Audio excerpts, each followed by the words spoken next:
E da meteorologia, a gente vai para um assunto que interfere na vida de todos os trabalhadores do meio rural.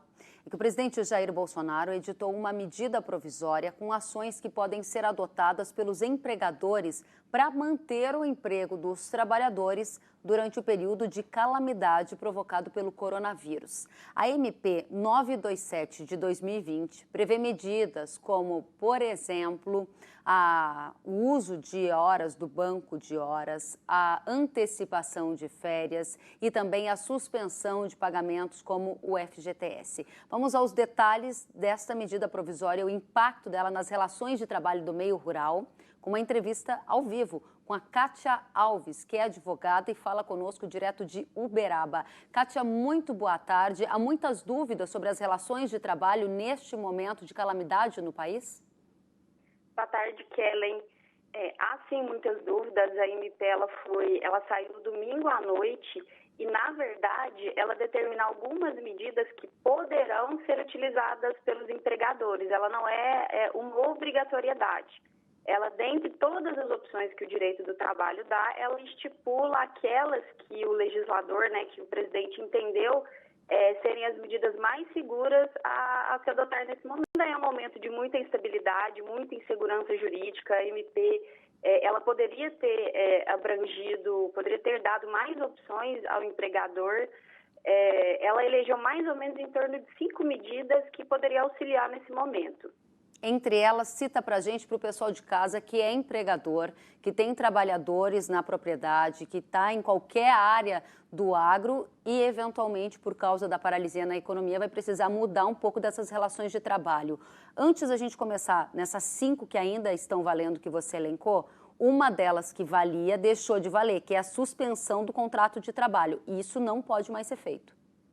Isso não pode mais ser feito. Essa medida ela estava nessa MP 927, mas ontem o presidente já havia informado através das redes sociais que revogaria o artigo 18 da MP, que falava exatamente da suspensão dos contratos de trabalho.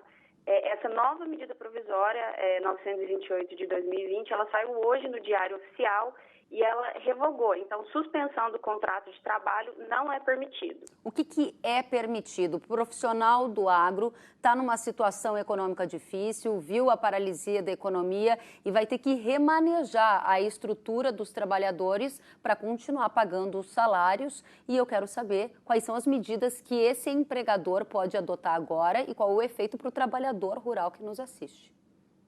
Olha, as principais medidas são o teletrabalho, que é aquele trabalho à distância, o trabalho remoto, que ele é feito através dos meios de comunicação e tecnologias. E, na verdade, teria que ser feita uma adaptação para o agro. Então, às vezes, ele não seria tão indicado, porque aquele peão mesmo que está ali na lida não teria essa opção. A antecipação das férias individuais, ela pode ser feita. E, nesse caso da antecipação das férias, o interessante é que o pagamento ele pode ser feito de forma diferenciada.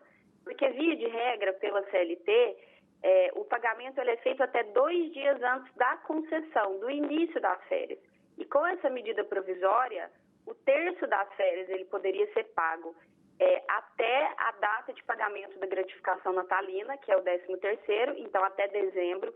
E as férias em si, a remuneração, ela poderia ser feita até o 5º dia útil do mês subsequente ao início das férias. Então, vamos imaginar que o empregador decidiu dar férias para o trabalhador na data de hoje. Então, ele teria até o 5º dia útil de abril para poder efetuar o pagamento. Essa seria uma opção. A outra também seria a concessão de férias coletivas. Ele pode determinar que, por um determinado período, a coletividade de trabalhadores tirem férias.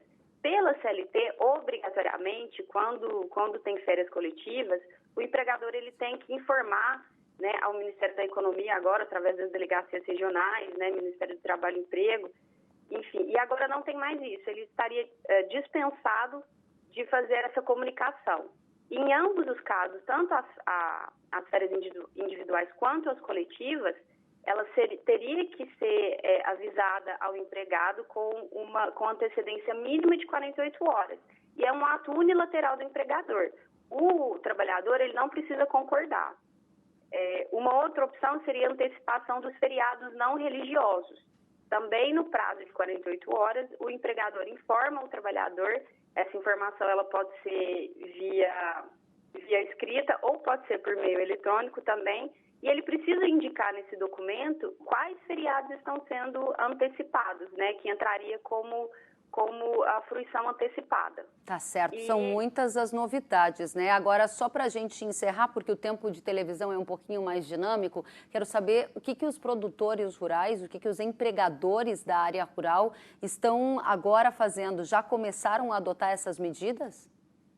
Olha, muito pouco porque a medida é muito nova, né? Ela saiu no domingo, mas tem bastante gente já procurando, né? Já procurou o escritório para poder saber quais as medidas que podem ser adotadas. E importante também, Kelly, só para ressaltar, é em relação ao fundo de garantia, que eu também acho uma medida super importante, que é a possibilidade de suspender a exigibilidade do fundo de garantia dos meses de abril, maio e junho. Então, esses meses eles estariam suspensos de pagar e poderia ser pago posteriormente em até 6 vezes, de forma parcelada, sem juros, sem correção monetária, sem nenhum tipo de aplicação de multa. E para que o empregador rural ele possa fazer adesão, ele precisa comunicar isso até dia 20 de junho. Né? Então, através da GFIP, enfim, entra em contato com o contador que ele faz essa comunicação. Ou seja, muitas mudanças nas relações de trabalho entre empregador rural e trabalhador rural e também lembrando que isso vale durante o período de calamidade em função do coronavírus, não é? Kelly, posso só fazer uma correção? Pois não. A suspensão de exigibilidade do recolhimento do fundo de garantia refere-se aos meses de março, abril e maio. Tá, ok. São esses meses que estariam suspensos. Muito obrigada pelos esclarecimentos. Eu lembro que a nossa audiência pode rever essa entrevista, tomar nota. Daqui a pouquinho o conteúdo já vai estar no site do Canal Rural. Uma boa tarde para você e muito obrigada pelos esclarecimentos. Boa tarde, eu que agradeço. Até a próxima.